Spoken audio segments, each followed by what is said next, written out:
Show, Daddacool Show, Daddacool Show, Daddacool Show. It's the Daddacool Show.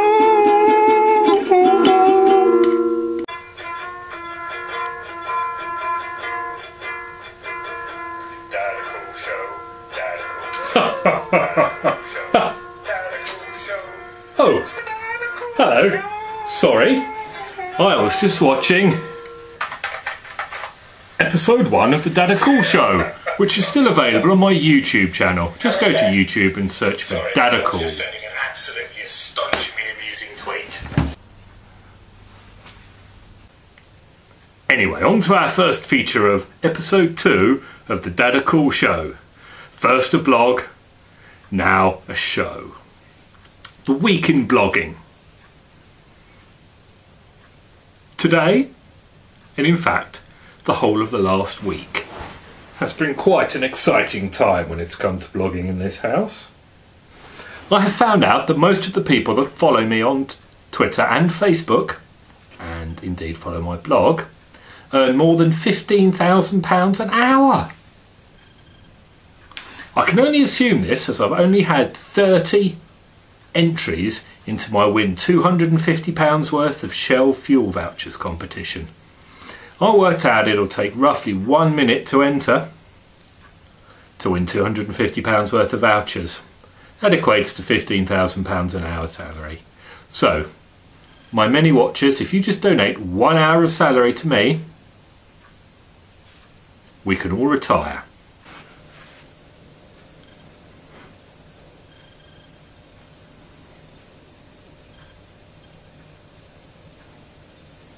But other than that, what's happened? Well, I've blogged, and I've blogged excessively. I've blogged about dratted Chancellor of the Exchequer, George Osborne. I worked some maths and basically told you that if you're a higher rate taxpayer, you could earn up to £40,000 less than a couple that earn just below the higher rate threshold. They'll still get their child benefit, you won't. It's complicated, but I hope I've spelt it out nicely on the blog, so if you want to have a read, do go ahead. Other than that, I've shown the lad's bravery at soft play. He manfully, or even boyfully, stood up to somebody picking on his little sister.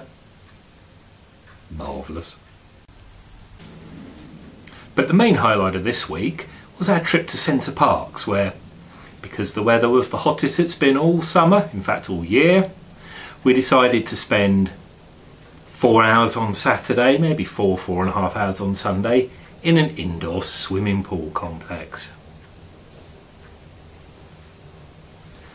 However, the boy absolutely loved it. He went from a little chap at the start who didn't like getting his hair wet.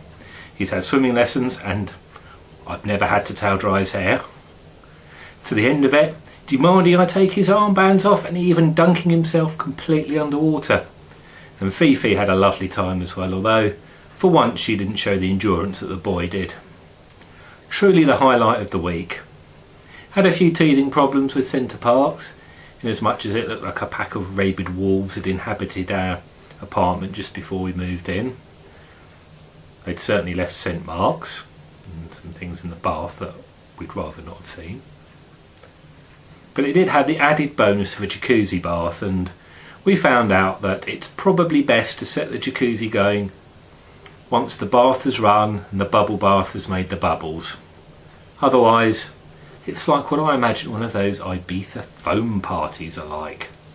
Never been, don't particularly want to, but I can imagine now. That was the week in blogging. Review of the week.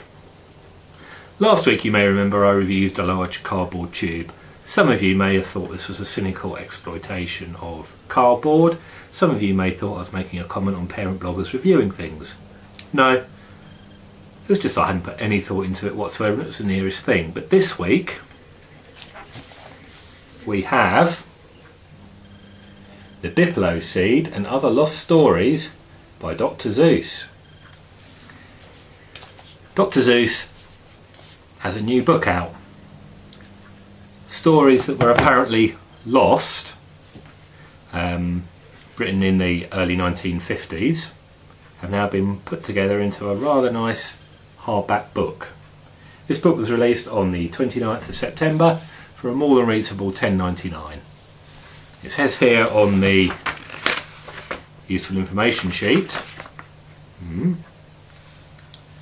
available 29th of September, price £10.99 hardback, and apparently it's the literary equivalent of buried treasure.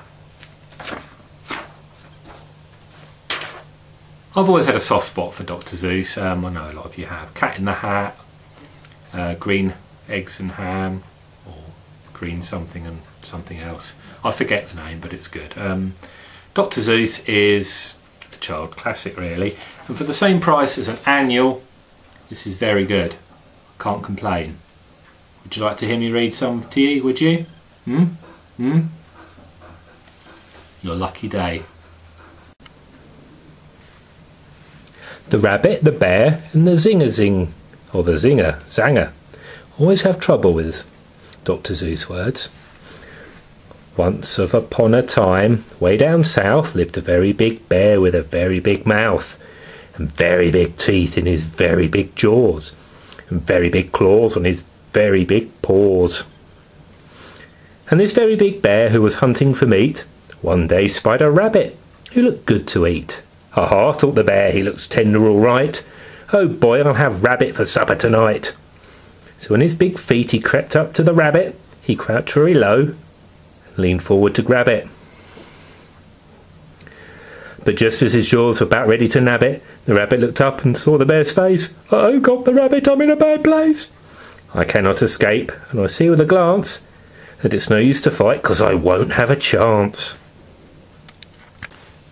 There you have my reading of The Rabbit, the Bear and the Zinger-Zanger. Well, the first page of it. You get the idea anyway. It's classic Dr. Seuss, and if you've over-Zeused yourself over the years, it's well worth having a grab. Rant of the week. This week I am ranting and I am raving about sales. You know, the ones where you walk to the shop, you walk past the shop in an 18-foot high flashing neon lights at the sign saying 75% off.